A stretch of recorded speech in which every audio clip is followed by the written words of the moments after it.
சென்னை கிண்டியில் உள்ள ரெயின்போ குழந்தைகள் மருத்துவமனையில் குழந்தைகளுக்கான வயிறு இரைப்பை குடல் மற்றும் கல்லீரல் சிகிச்சைக்கான சிறப்பு மையம் திறக்கப்பட்டது. சென்னையில் பெரும்பாலான குழந்தைகளுக்கு மலச்சிக்கல், வயிற்றுப்போக்கு, ஆரம்பகால குடல் அழற்சி உள்ளிட்ட பல்வேறு பிரச்சனைகள் அதிகரித்து வருவதாக கூறப்படுகிறது. இதற்கு தீர்வளிக்கும் விதமாக ரெயின்போ குழந்தைகள் மருத்துவமனை வளாகத்தில் இரைப்பை மற்றும் கல்லீரல் சிகிச்சை மையம் திறக்கப்பட்டது.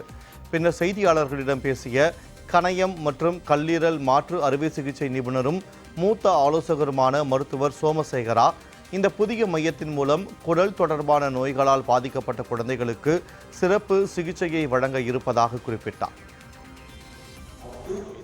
ஃபீல்டு எல்லாம் ரொம்ப அட்வான்ஸ் ஆயிடுச்சு. இப்போ நீங்கள் டிரான்ஸ்பிளான்ட் சக்ஸஸ் ரேட்டு பார்த்தா 99 to 100%. நீங்கள் 100 குழந்தைங்க டிரான்ஸ்பிளான்ட் பண்ணால் 99-100 சரியாயிடுவாங்க.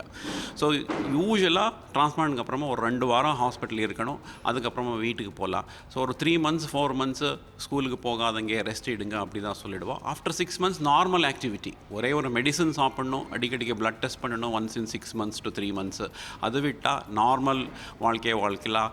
ஒரு 10 ஆண்டுக்கு முன்னாடி முடியாதுங்கிறத கம்ப்ளீட்டாக முறியடித்து முடியுங்கிறத காட்டியிருக்காங்க. கண்கூடா நீங்களே பார்த்துருக்கேங்க. இப்போ லிவர் டிரான்ஸ்பிளான்ட் வரைக்கும் இங்கே ஸ்டேட் ஆஃப் ஆர்ட், அந்த பிகினிங் நோய் கண்டறியதுலேருந்து ட்ரீட்மெண்ட் முடிக்கிற வரைக்கும் அப் டு டிரான்ஸ்பிளான்ட் தேவைப்பட்டால் பிலியட்ரிஷியன் வருங்க, குழந்தை பிறந்த உடனே அதை கண்டுபிடிச்சி ட்ரீட்மெண்ட் முடிக்கிற வரைக்கும் அனைத்து உயர்தர வசதிகள் இருக்குது.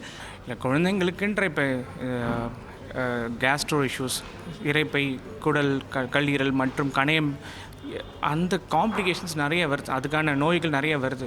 ஸோ இயர்லி நம்ம நிறைய கேசஸ் பார்க்குறோம்.